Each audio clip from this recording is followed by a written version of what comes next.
Let's cultivate our motivation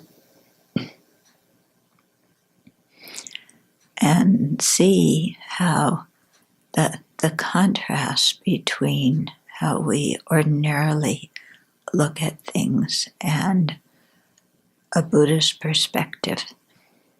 Because we usually look around and the people around us who are doing all sorts of activities in the country, in the world today, and we see them as autonomous units who are in control of their lives, who are making conscious decisions, and that there's an independent person in there that's making those conscious, well thought out decisions. And yet when we look closer, we see that there's no independent person there, and that decisions get made by the coming together of causes and conditions.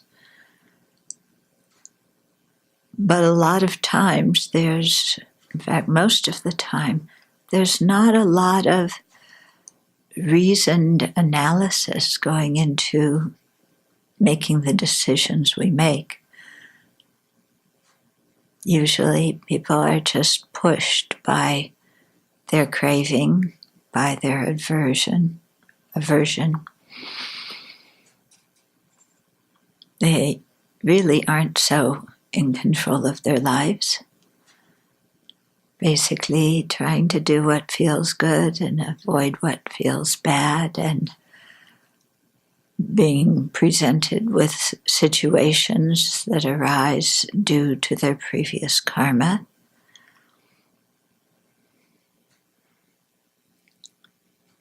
So the actual thing that's going on all day is not at all the way we usually conceive of it to exist. And yet although there aren't independent beings making well thought out choices,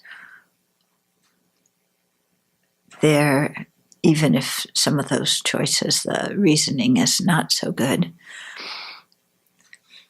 still there are sentient beings who experience pleasure and pain, who want happiness and don't want suffering, and who are pushed by the different conditions in their lives, and not just external conditions, but the ripening of their karma, the habitual, the habits of their mind about how to interpret and view different things.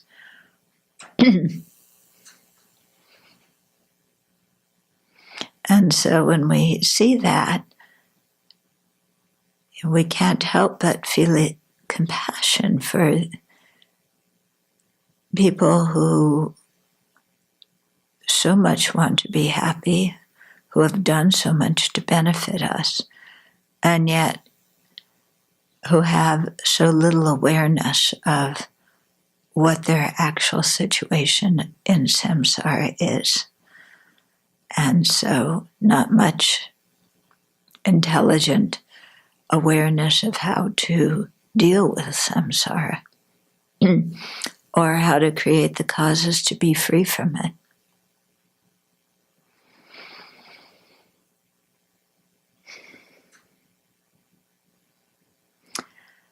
And so let's let that compassion arise, and let that compassion nurture and feed a bodhicitta intention in our minds, so that through whatever we do today, we are going in the direction of full awakening for the benefit of all these beings.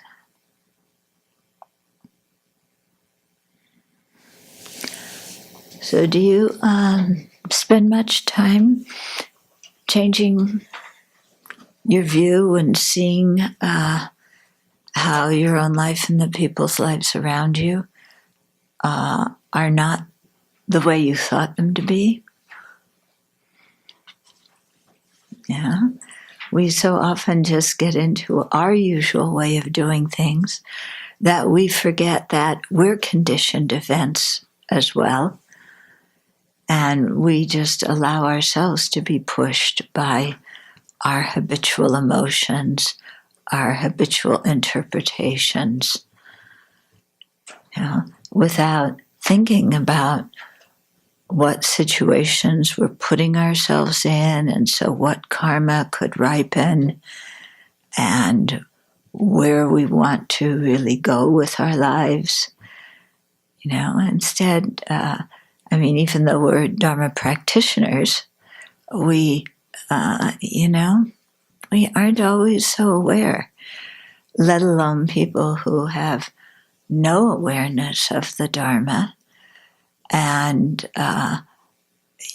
to them, ignorance means not knowing, the answers on your AP test, or your driver's test or whatever.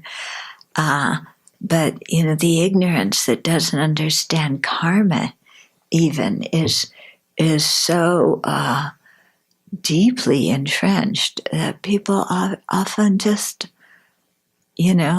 aren't aware of why they're doing what they're doing, or, what results they actually expect to come from what they're doing.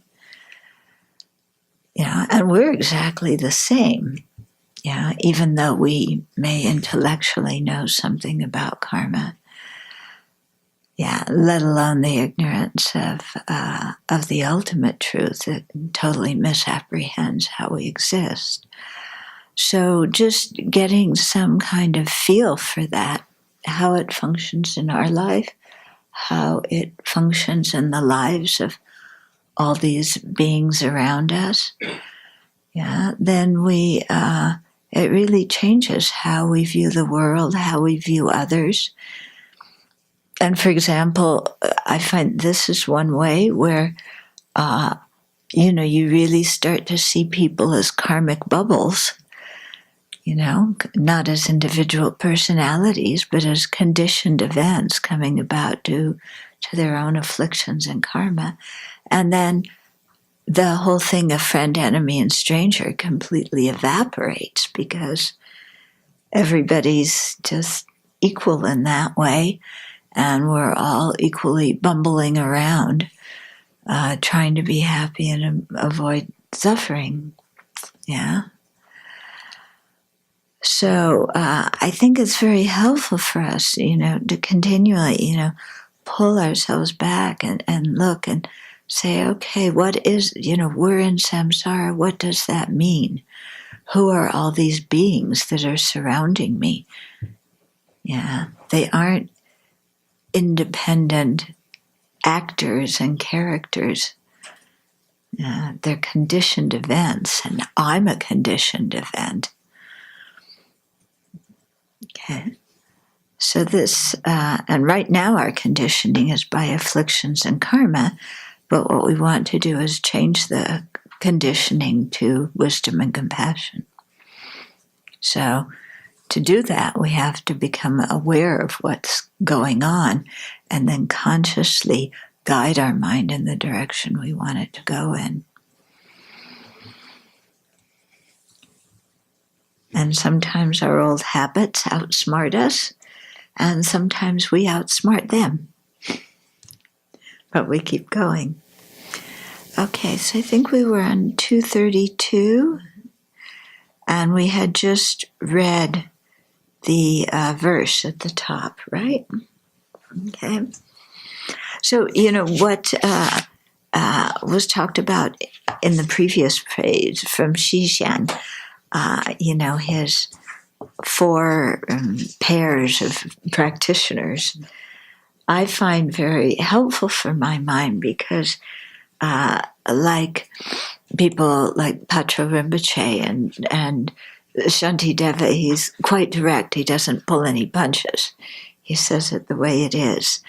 And so I find that very helpful to look at my own mind and say, okay, there's these two pairs, where am I? Yeah, and where do I want to be? Okay, so continuing from 232. Bodhicitta is tremendously important for our own and others' well-being, and we must never give it up. If we reflect on bodhicitta at times of suffering, our mental distress will decrease, and by generating compassion, our physical suffering will be transformed and become meaningful on the path to awakening. So Shantideva talks a lot about how whatever situation you're in, bodhicitta is the remedy to whatever suffering or distress you feel, that it's, the elixir that transforms all misery into the path to awakening. And so he really encourages us to always rely on bodhicitta. And so, if we can remember this when we're unhappy or when we're in difficulties, it would benefit us a lot. The thing is, we write it down or type it into our computers, and then when we have a problem, we don't know what to do. We forget completely about the teachings, and just revert to our old ways of handling problems, which, we all have our own dysfunctional ways of handling our problems, don't we? Yeah. And so if we could retrain our mind, so whatever we're facing in life, whether it's good or bad or helpful or harmful or pleasant or unpleasant, we greet it with an attitude of bodhicitta, then that itself will completely transform the experience and make everything something on the path. And Shantideva also in that regard says bodhicitta is our undying friend. Yeah. All of the other people who, even if we've known them since, birth, and they've been kind to us, they aren't always our friends. Yeah, and they often do things we don't like, and we may be in need and they're nowhere around. But bodhicitta, if we cultivate it in our mind, then no matter what's happening, our friend of bodhicitta is already there and readily accessible to us. So when I think of the Tibetans who were imprisoned during the Cultural Revolution, and also the Chinese monastics imprisoned during the chaos of the Cultural Revolution, how did these people keep their sanity because China and Tibet, the whole place, everything was so out of control and confusing during that time. If you've done any reading about it, after the communists took over mainland China, and then, well into the 70s, just mass chaos. And especially the people who were imprisoned, and, you didn't do anything, you're in prison, there's no justice system to appeal to get you out. And so somehow you just have to deal with the situation of being imprisoned. And if you have bodhicitta, you can deal with it. If you don't have bodhicitta, and you're with your old ways of dealing with things, then I think very difficult to keep a sane state, let alone stay alive in those kind of circumstances. Yeah. We've never had the experience of being rounded up for no reason and thrown in prison with no recourse to a justice system. Yeah. But when you think of what it's like, yeah, and the crowded conditions, the cramped conditions. And, there's absolutely nothing you can do to get out. Forget it. Yeah. Or even the people who weren't imprisoned, who, faced all sorts of things during the Cultural Revolution.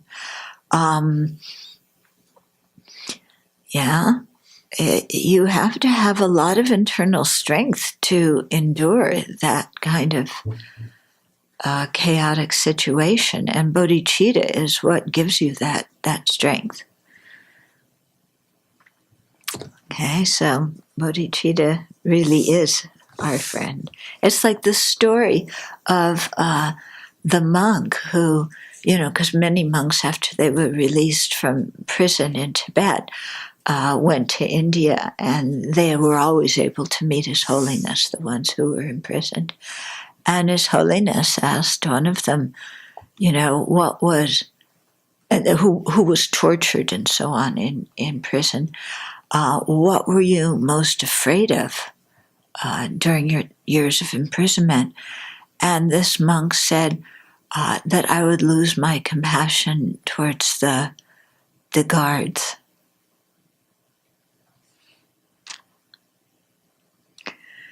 That's a practitioner. Yeah, that's a practitioner. Okay, so you can see right there that it was his practice that has sustained him through those kinds of situations.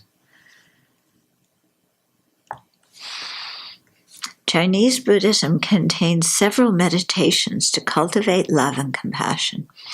One is meditation on the four immeasurables. Another is the 7-round compassion meditation, which has its source in Vasubandhu's Abhidharma Kosha Bhashya. I can never pronounce that word.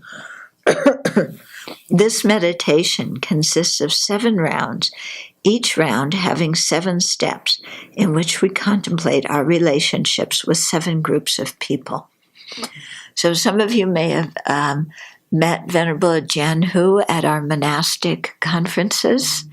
Yeah, and so he's the one who taught me this.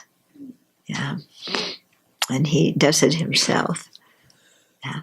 So the first step is to recall the kindness of your elders in this life, remembering each person who has taken care of you, taught you, guided you, protected you, and served as a good role model. Okay, so there's going to be a number of people there. And think, my elders have done so much for me. Since they have selflessly helped me, it would seem natural that I try to repay their kindness. However, instead of doing that, I argue with them and cause them worry. I don't listen to their suggestions and don't appreciate all they have done for me. I confess and regret this. Yeah. So this makes us look a little bit at our relationships with our seniors and the people who have taught and guided us. And, this way of looking fits very well with Asian culture. And it's rather challenging in American culture because we're used to growing up and rebelling. And we think that, all of our rebellion is justified and that our parents are old-fashioned and, they can't think straight. I mean, at least in my generation, this was in the middle of the Vietnam War and the race riots and everything. I mean, we looked at our parents' generation and like, these people are out to lunch. Yeah. And now, I don't know, it might be a little bit different. I don't know, maybe it's the same. Okay. Yes, destroyed the environment. Yeah, oh yeah. Now they're destroying the environment. Yeah. So, so then we get angry, we get rebellious. Family dinners, at least in my generation, Thanksgiving and Christmas was like, how do we divide, avoid an outright quarrel in the middle of the meal over politics. I was very thankful. My parents were anti-war, so I was very fortunate. But my friends' parents, oh my goodness. Anyway, yeah. So we think, getting mad, and you guys are wrong, and you can't see things, and you guys are older generation. You don't know how to use a cell phone. You don't know how to Snapchat. You're just forget it. You're out of it. Okay. So this is, and we feel quite justified. Yeah. And here it's saying, stop and look, and these people have actually done a lot for us, and how have we responded? We've been rebellious, we've been angry, we've insulted them,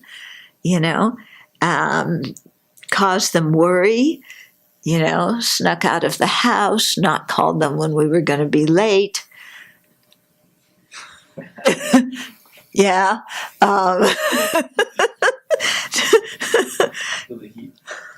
Huh? Yeah. So, we've caused them all sorts of distress through our craziness. Yeah. So here, it's, and we haven't appreciated what they've done for us. And, we go home when it's time to do the laundry or when we need money. And aside from that, we don't bother much. Yeah. So here it's just really looking at that and saying, wow, here these people have been so kind to me, and how have I responded? Yeah. And I don't feel good about it. I confess it and I regret it. So this, I think, this way of cleaning up past relationships is very helpful. It's important as Dharma practitioners to come to the right conclusion when we do this, okay? Which is, we have regret and we want to treat them better from now on, but it does not mean that we have to go and be the kind of person that they want us to be. Yeah. So we still, because your parents may not want you to practice the Dharma. They may want you to get married and have kids and have a 9-to-5 job so you have financial security. And they may want you to go to, who knows, be an engineer or who knows what. But that's not what you want in your life, and that's not what interests you. So having regret for the way we've treated them in the past does not mean that now we try and mold ourselves into what we think they think we should be. Okay, so be very clear about that. It's meaning that from now on we want to treat them better, and be more appreciative and be politer.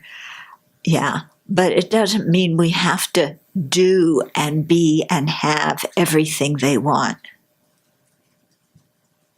Okay, is that clear?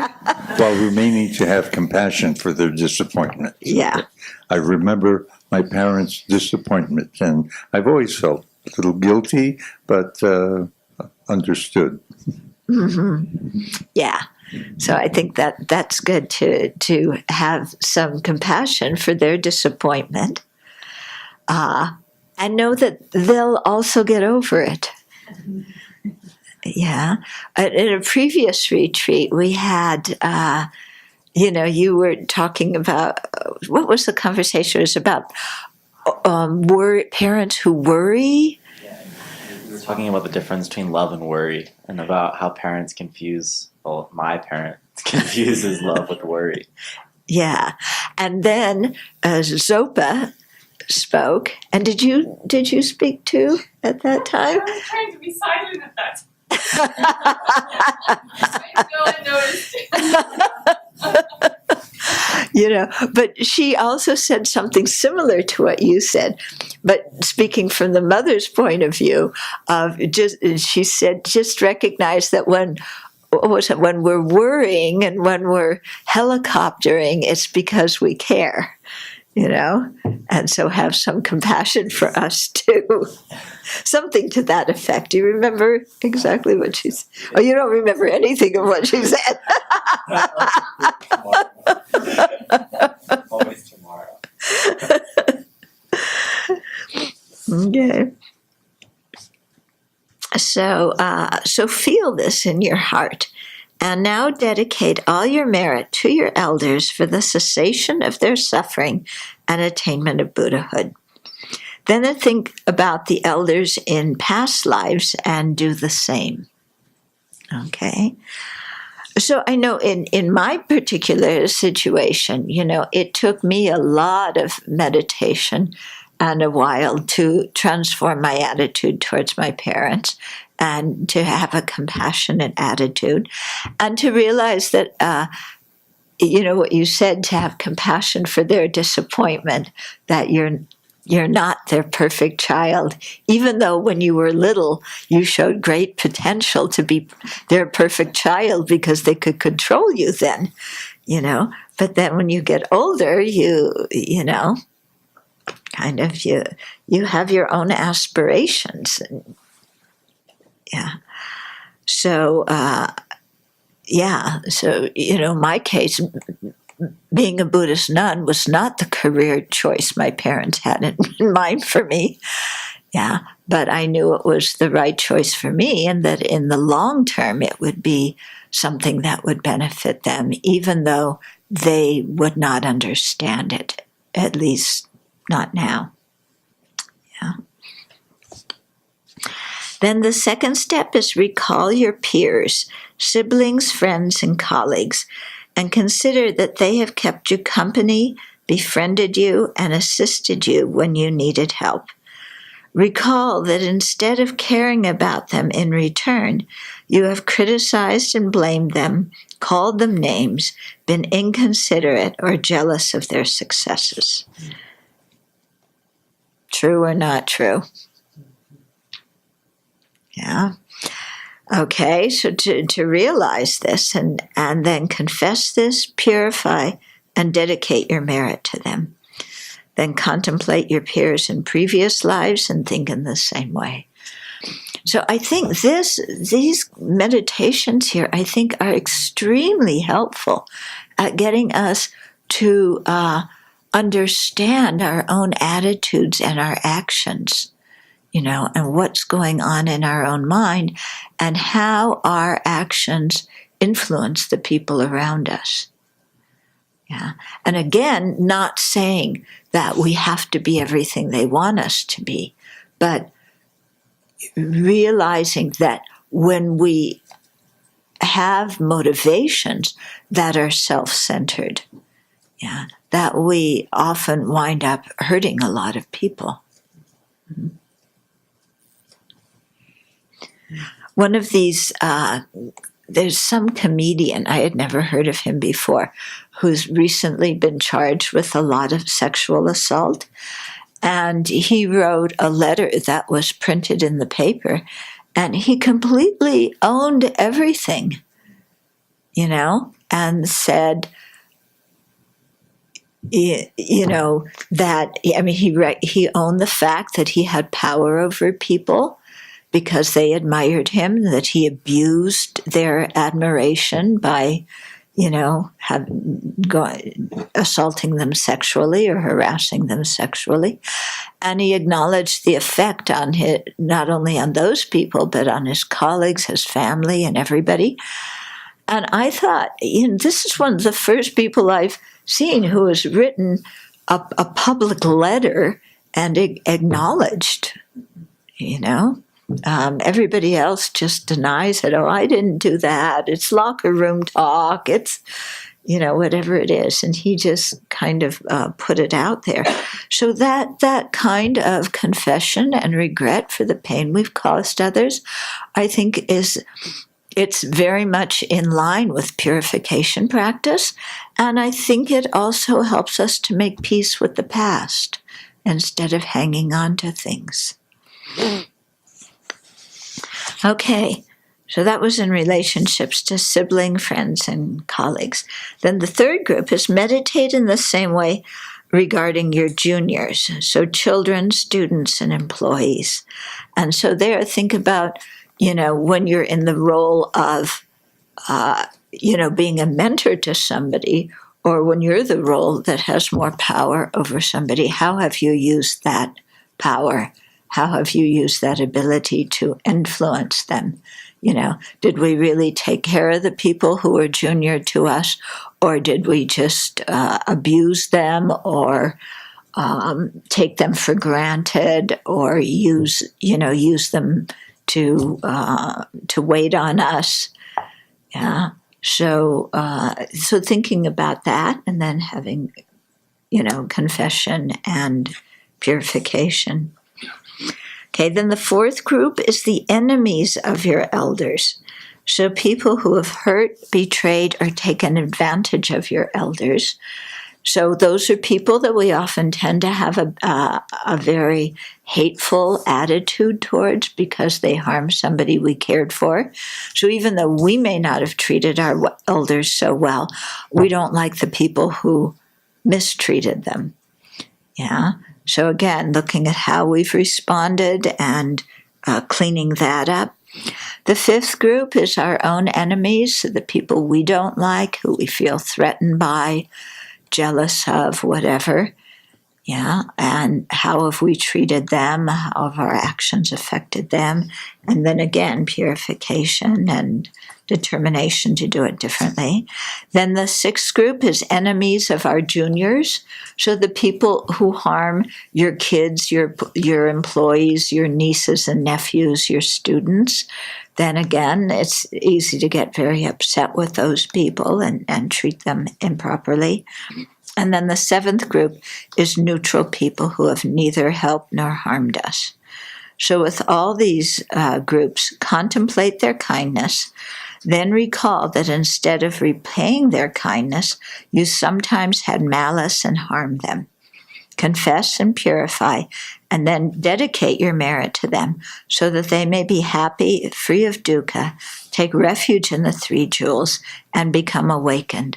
So here your dedication is really like the remedial action that you're doing. So instead of holding that harmful attitude towards them, then all the merit that you've created, you dedicate for their welfare.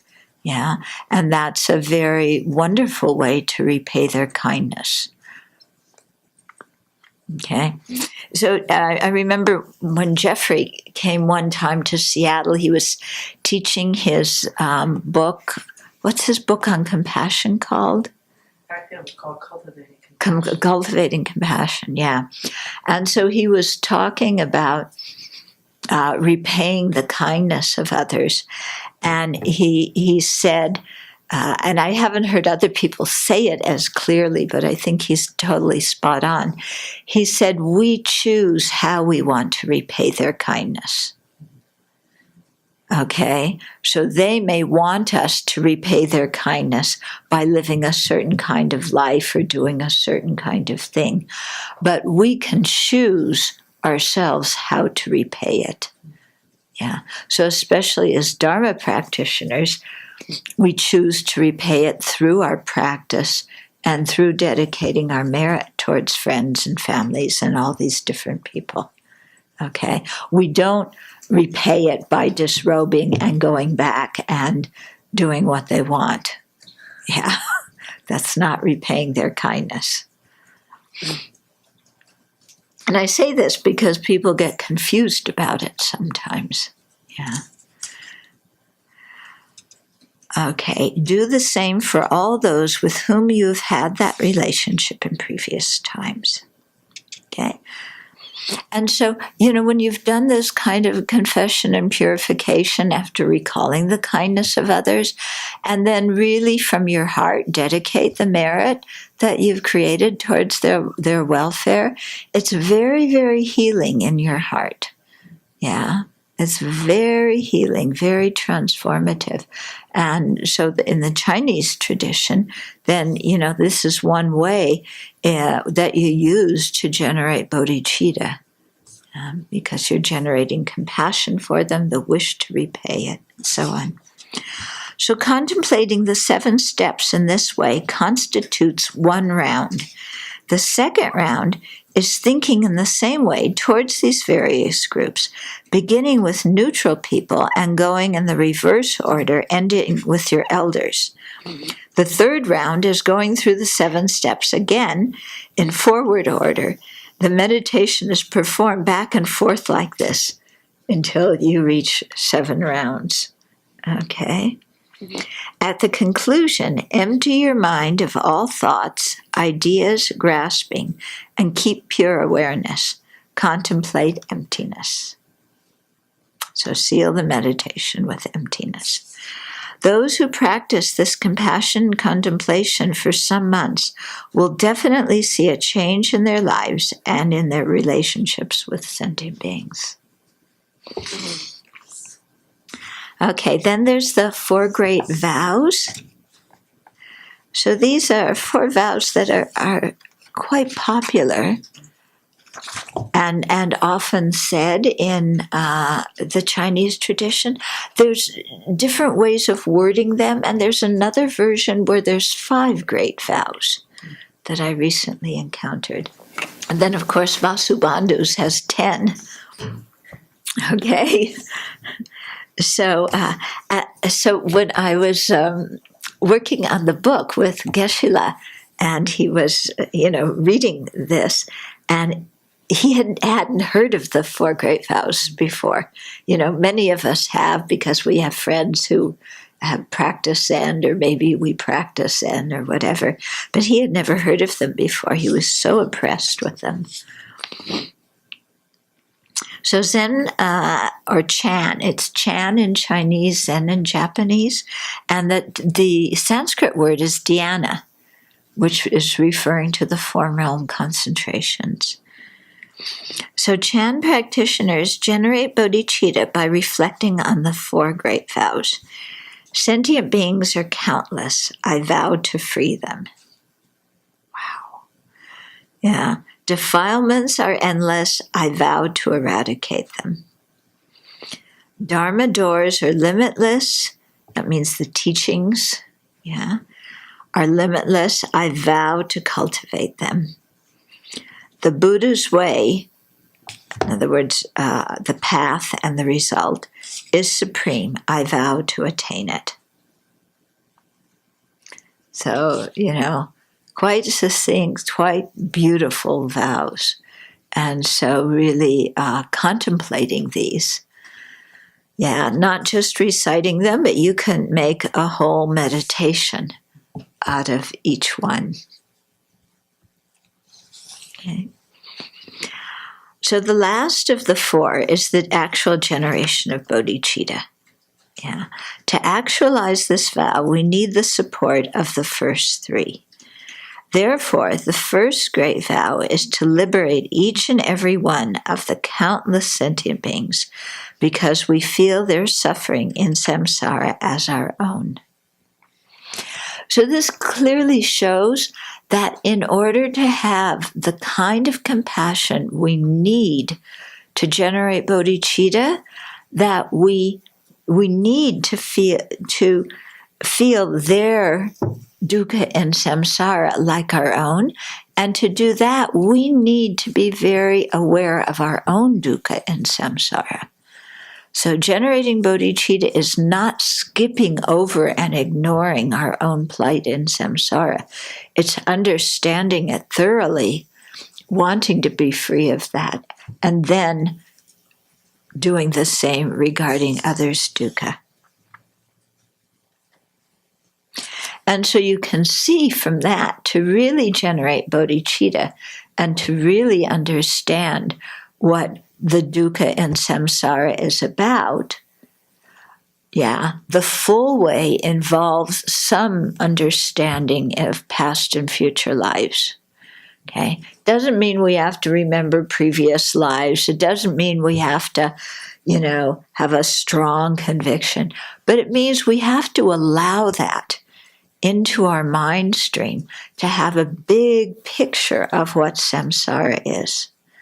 Yeah, because if we see samsara as only this life, and after this life we die and there's nothing, then what's the way to end samsara? Kill ourselves. Yeah. That's the logical way to end samsara. If after samsara there's nothing, then stop your misery. And then this is what people who commit suicide do. Yeah. But is killing ourselves a natural instinct in human beings or in any kind of species? No. Everybody wants to live. Everybody cherishes their life more than anything else. So, some people who say, well, the Buddha didn't teach rebirth, or, forget about rebirth. You can generate bodhicitta without, accepting rebirth. You can see that, yes, you can generate compassion for sentient beings. Definitely without believing in rebirth, for sure. Yeah. But, bodhicitta entails wanting to free beings from samsara. And if you think samsara only lasts one lifetime, and that after death there's nothing, then it leads you to quite a nihilistic vision and view, and for somebody who's not thinking clearly, into very harmful behavior. Okay? So even if we may not believe strongly in rebirth, just to consider that. Yeah? And as His Holiness says, if you act as if there were rebirth, yeah, and then you get to the end of your life and you find out there isn't, you haven't lost anything. Yeah, because if you believe in rebirth, you believe in karma, you're going to monitor your actions of body, speech, and mind. You're going to try and be an ethical human being. If even at the time of death, if there's no rebirth, you don't lose anything. But if during your life you say there's no such thing as rebirth, and then you adopt the ethical view that do whatever you want, it doesn't really matter. And as long as I don't get caught this life, there's no repercussions for what I do. Then if you have that view at the time of death, you're in big trouble if there is rebirth. Okay, so that's why he says, kind of, if you accept it, there's no rebirth, it's okay, you haven't lost anything. But if you don't accept it and there is rebirth, then you're in trouble. Okay? So, we don't force or push ourselves to believe in rebirth. Yeah. But you just open your mind and you kind of look around and consider it. And, why were you born you? Why weren't you born in somebody else's family? Yeah. And why do you have the kind of tendencies you have since you were a young kid that could be very, very different from your families or from the way you were brought up? Yeah. And why in the world, especially, most of the people here were not brought up Buddhist. Some of them were. If you weren't brought up Buddhist, why in the world do you have an interest in Buddhism? Yeah, if it's just this life, what conditioning is there in this life that would have made us have faith in the Dharma? Yeah, as my mother repeatedly reminded me, in my genealogy there are no Buddhists. Yeah. So there's, she completely disavowed that anything in the genes made me a Buddhist. Okay. Then, I don't know about your genealogies, but But then also in this life. So that's the nature part. What's the nurture part? In this lifetime, yeah, I was not brought up Buddhist. There were no Buddhists, I think, in my any time, the whole way through, including high school. I don't think there was one single person who I knew who was Buddhist. Yeah. Why? And this applies to all of us. Why? Why did we get interested in the Dharma? There was nothing in nature. There was nothing in nurture either. So why? Okay. So, that's where thinking about rebirth and previous karma and, the imprints, the actions we created that left latencies in our minds in previous lives. And, and that's how we are all here today. Because when you were 20 years old, well, that doesn't count for you. When you were 15 years old, would you imagine that you would be, in a Buddhist monastery? It was the furthest thing from my mind. So where does this come from? And I think for all of us here, it's the same thing, isn't it? Yeah. So where did this come from? This interest. Yeah. And things don't happen without causes. There has to be some kind of cause. And we can't point to one in this life. It has to be previous lifetimes. Okay. So, yeah, that was a long tangent about rebirth, but it fit in, huh? Okay, so just think about it. Okay. Okay, so therefore the first great vow is to liberate each and every one of the countless sentient beings because we feel their suffering in samsara as our own. This great compassion leads to the second great vow, to eradicate our own and others' numberless defilements by cultivating the wisdom that realizes the ultimate nature. So first we say, I want to free them because we have compassion. How am I going to do that? Got to eliminate the defilements. Okay. This leads to the third great vow, to cultivate countless approaches, realizations, and skillful means. So that's the third one. Dharma doors are limitless. I vow to cultivate them. And then the fourth one, as it said before, is the actual generation of Bodhicitta. The Buddha's way, or Bodhi is supreme. I vow to attain it. So I vow to attain full awakening. Bodhisattvas maintain these four vows in their mind, thought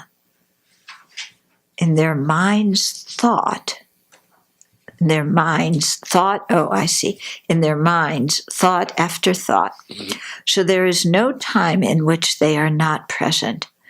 Bodhisattvas are not intimidated by the vastness of these vows.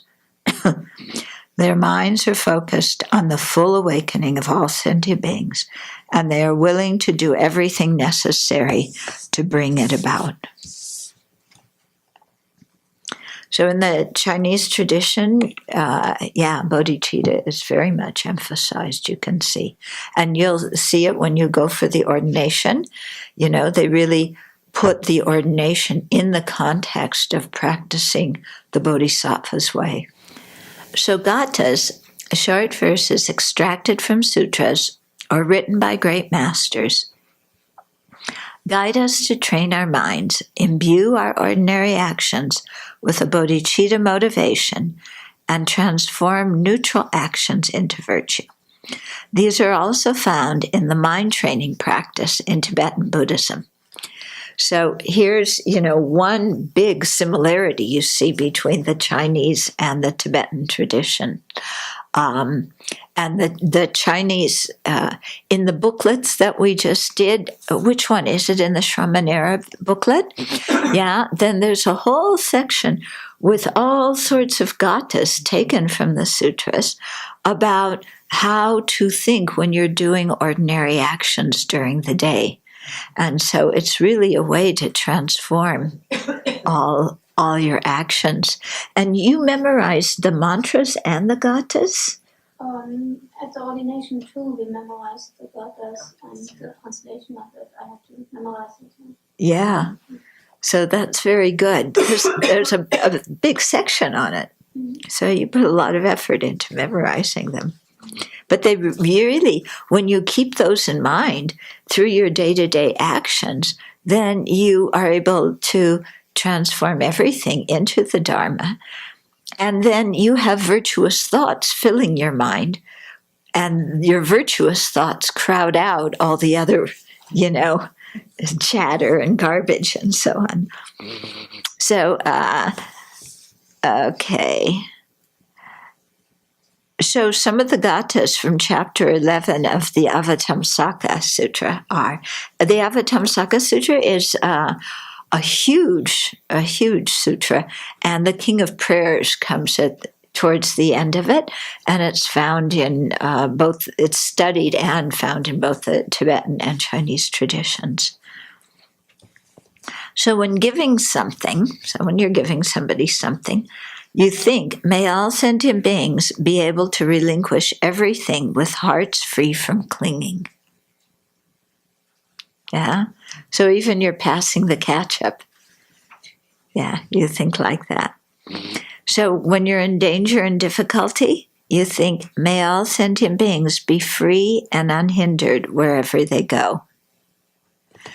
So you see, if you practice these, then the object of your mind is going to be different than the object of your mind when it's in its diluted state. Because when there's danger and difficulty, do we usually think? What's going to happen to me? What do I do? What's going to happen to me? This could happen to me. That could happen to me. The other thing could happen to me. My whole life is ruined. And we're often running in fear and anxiety. Whereas in those same situations, if we think, may all sentient beings be free and unhindered wherever they go, then you start thinking about all the other sentient beings and what are they experiencing. And, so many of them are in difficulties and trouble right now. And to put our mental energy into wishing them well, and may they be free and unhindered in their lifetimes and not have these kind of difficulties. Yeah. So right away you see, if we take the emphasis off of the self, and cut the self-centered thought off at the pass and put our attention on sentient beings, then our mind can be happy even in a situation of difficulty. So these gathas are actually quite profound if you practice them. When sitting up straight, come on everybody. Okay, may all sentient beings sit on the seat of awakening, their minds without attachment. Isn't that a beautiful aspiration to have for others? Yeah? I mean, think of your mother and father. Wouldn't it be beautiful if they could sit on the seat of awakening, their minds without attachment? That would be very nice, wouldn't it? Huh? Then, when traveling on a road, may all sentient beings tread the pure realm of reality, their minds without obstructions. Yeah. So think of the people you know who are so amazingly confused in their lives and, are always shooting themselves in the foot.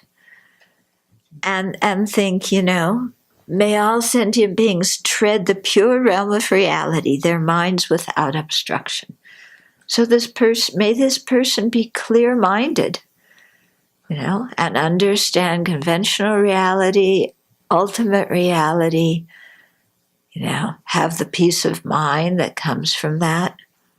And then when using the toilet, so lots of time to do this one, may all sentient beings discard their attachment, anger, and confusion and eliminate destructive conduct. Okay? So you can really think that when you're sitting on the toilet. Yeah. Especially if there's somebody waiting to get in and tapping their foot, you could say, I'm meditating. Here, you can recite this Gata too. And they're going to say, well, I need to sit on the toilet to do it, so get out of there. Okay, so according to Chinese Buddhist scriptures, bodhicitta is cultivated and expanded in 5 stages. So 1, making the vow to become a Buddha and liberate all the countless sentient beings. 2, engaging in many practices to counteract afflictions and progress towards awakening. 3, directly realizing the ultimate nature, which is the actual awakening of bodhicitta. So there, it's combining conventional and ultimate bodhicitta. And then 4, continuing to cultivate the bodhisattva practice to become fully and perfectly awakened. Okay, so that's progressing through all the paths and stages of a bodhisattva. And then 5, attaining supreme ultimate bodhicitta, Buddhahood. So when you're ultimate bodhicitta, which is the realization of emptiness, has completely purified your mind, you've been able to actualize the purpose of your conventional bodhicitta and attain Buddhahood. So these 5 stages are similar to the 5 paths of a bodhisattva as explained in the Tibetan tradition. So let's look at them again. Okay, first one, making the vow to become a Buddha and liberate all the countless sentient beings. Okay, generating spontaneous bodhicitta is the demarcation of entering the path, the bodhisattva path of accumulation. So that fits. Engaging in many practices to counteract afflictions and progress towards awakening. Okay, so on the path of accumulation, path of preparation, that's what we're doing. We're accumulating merit, we are accumulating wisdom. Yeah, and those 2 collections continue all through the bodhisattva path. Then 3, directly realizing the ultimate nature, which is the actual awakening of bodhicitta. That's the path of seeing, where we realize emptiness directly for the first time. Continuing to cultivate the bodhisattva practices to become fully and perfectly awakened. That's the path of meditation, where you continue to meditate on emptiness, continue to create merit through the different perfections. And then 5, attaining supreme ultimate bodhicitta, Buddhahood, which is the bodhisattva or the Mahayana path of no more learning. So an interesting parallel, isn't it? In Chan, the 3rd stage is considered one form of awakening. Here, one realizes the pure mind, the Buddha nature that is empty and is the actual bodhicitta. As in Theravada Buddhism, Chinese Buddhism uses awakening to apply to any direct non-conceptual realization of reality. Neither tradition considers this first experience to be final awakening. Both say it needs to be cultivated over time to eradicate all obscurations forever and to attain the final goal. So this is important to understand, because sometimes if you just read from, let's say, the Chan tradition, And they say, there's sudden awakening, and, like that. And then if you're from the Tibetan tradition, you think that means complete awakening, and you've cleansed your mind of all defects forever and developed all qualities. And that's not the meaning of awakening in the Chan tradition. It means the first time you've realized emptiness. And then they say you have to go back, and you still have to complete all the rest of the path. So sudden awakening isn't going from zero to Buddhahood in the snap of a fingers. You get some, insight into emptiness, and then you have to go back. You still have to complete everything everybody else did. Okay. In the Theravada tradition, remember we were talking that you realize the three characteristics: impermanence, dukkha, and no self. And then after that, you have the insight into nirvana and become a stream enter. But the stream enter, that stage corresponds to what in the Tibetan tradition we would call the path of seeing. But so you still have to continue to meditate and continue to have more and more meditations where you directly perceive nirvana in order to purify the mind and then attain arhatship. Okay, so what I'm saying here is that different traditions use words in different ways, so we have to be very careful, because we've learned the meaning of a word in one way according to our tradition, but another tradition uses the word differently. Okay, so in this case, the word awakening, very different meanings. We have to be aware of that. And even among the Tibetan traditions, the way you use the word permanent. In Tsongkhapa's tradition, permanent means it doesn't change from moment to moment. But when you read the Buddha nature scriptures that are often explained in other Tibetan traditions, permanent means it's everlasting. And eternal. Everlasting means eternal. Everlasting and eternal are synonyms. Okay?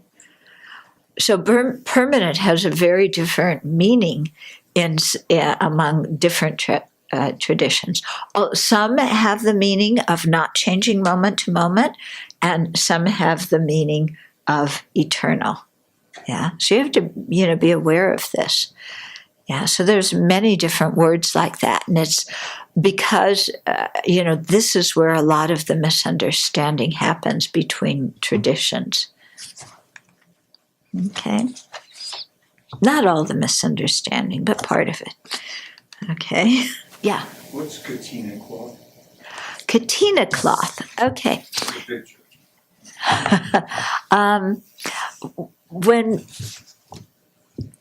To understand katina, because katina is a ceremony actually that we do.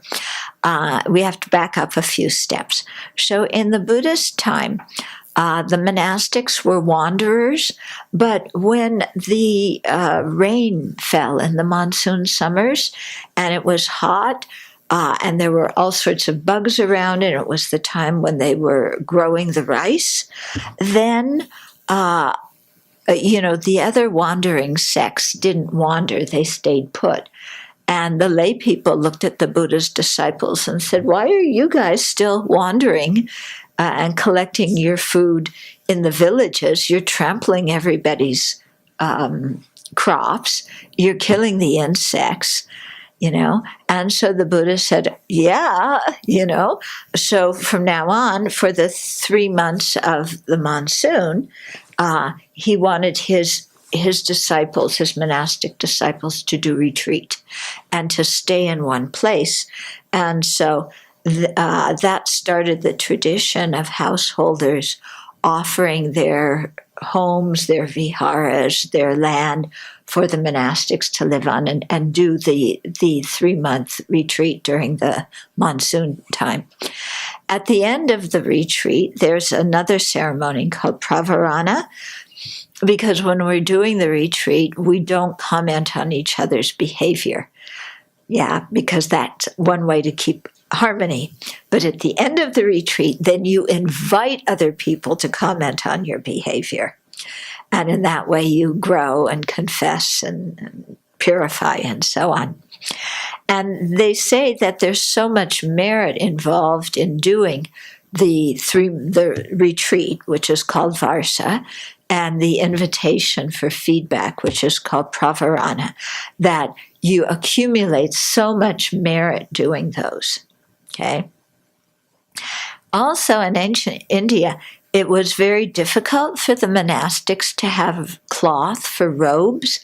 That's one of the reasons why we wear stuff with lots of patches, because the original robes, you had to get a piece of cloth here and a piece of cloth there, and whatever you found by the wayside or in a charnel ground or whatever, you would get these different pieces of cloth and then stitch them together, to form a robe.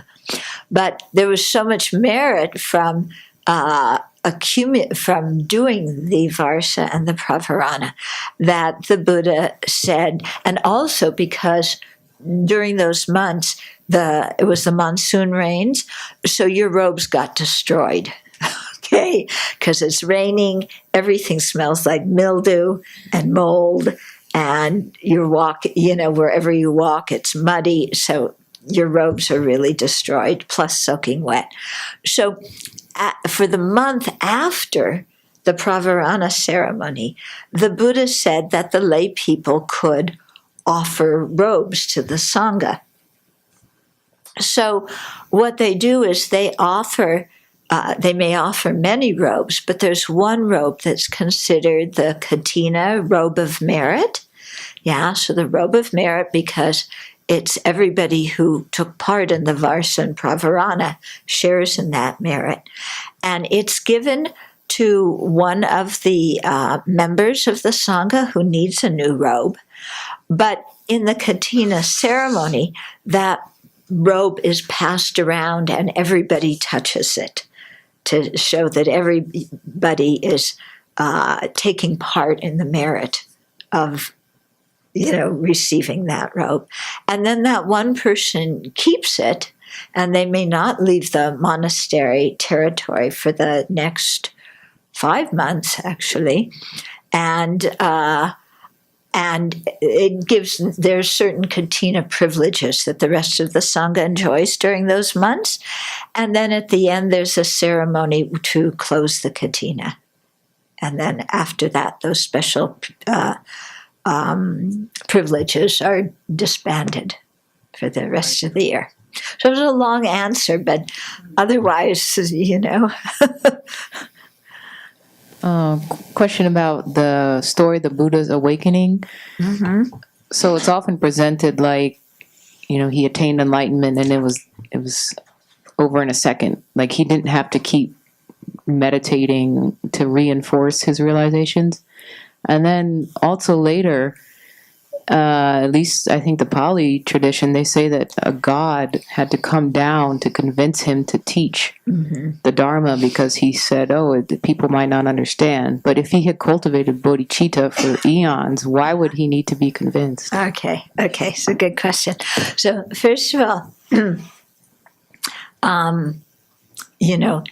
to make sense of that story, they say that the Buddha had actually already attained the path of preparation at the beginning of that lifetime, or previous lifetimes, because remember the birth story, he took 7 steps and he said, this is my last lifetime.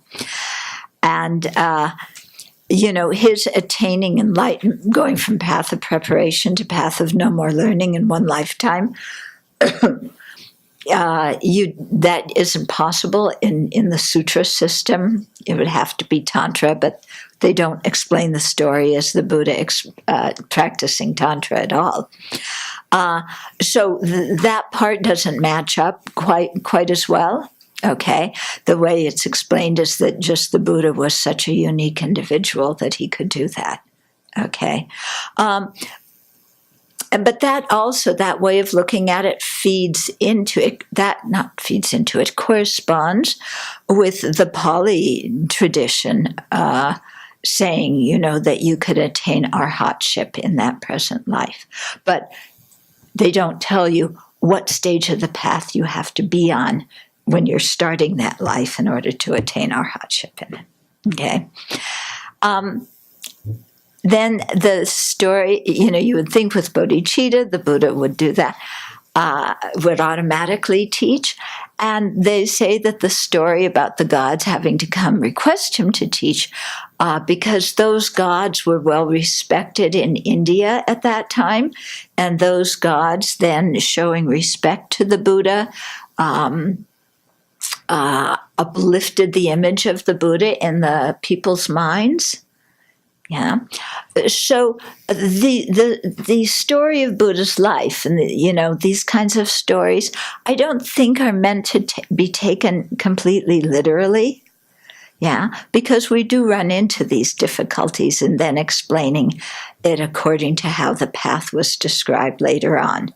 Yeah, but you could certainly, in the case of the gods having to invite the Buddha to teach, you can see why that would, that story would be very helpful to people. It would give people more faith in the Buddha. Yeah. In the same way, in each of the traditions, they have their own stories about their own history and what their own sages did. So I don't always look at those stories and take them literally. Yeah, but I use them as actually Rita Gross was really good about this. She's a historian. She died just a couple of years ago, a Buddhist and a Buddhist historian, and she wrote this seminal book, Buddhism Without Patriarchy, which I've never read, but she was talking about all these kind of stories in all the traditions, and how.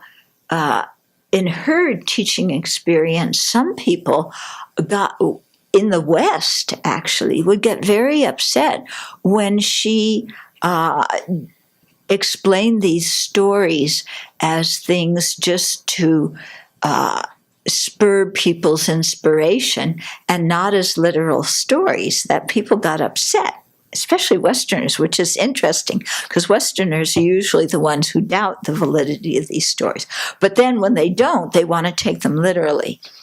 So I guess there's a few ex-Baptists amongst the Buddhists. Yeah.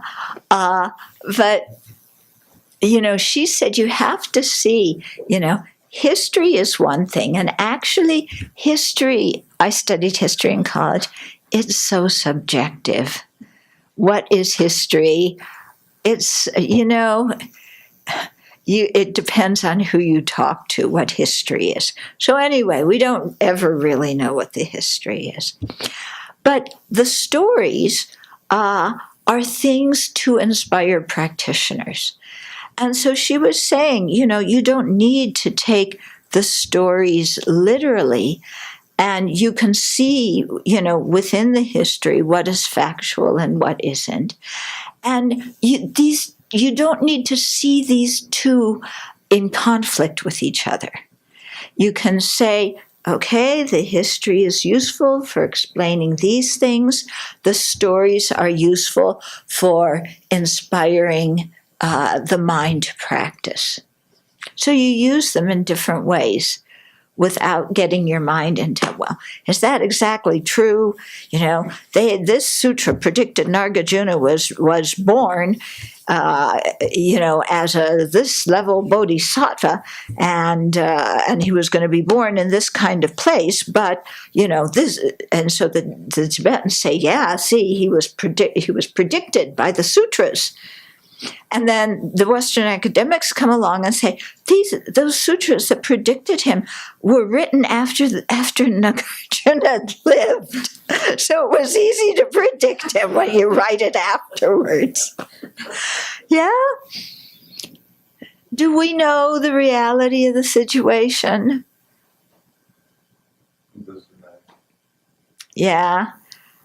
So I don't get into this whole thing where the Mahayana Sutra is written by the Buddha or not. It doesn't matter to me, because what the Mahayana Sutras say is so amazing that I can't imagine anybody but a Buddha saying them. Yeah. And the fact that the sutras prophesize Nagarjuna is not the reason why I have faith in Nagarjuna. It's because I've studied his teachings, and what he says is just mind-boggling. Okay? So there's different kinds of people who some people, their faith depends a lot on these kind of stories, and that's fine, that works for them. That's good. There's other people who don't rely on those kind of things for faith, and that's also fine, and it's good. Yeah?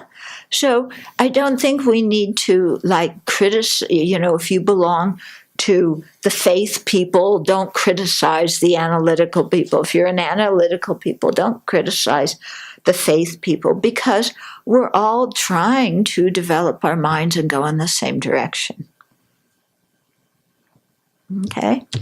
So that's how I see it. Okay? Otherwise, you just wind up in so many useless quarrels. When was this sutra written? Who wrote it? Na, na, na, na, na, na. You know? So what did they say? Worldly people quarrel about possessions. Dharma practitioners quarrel about the view.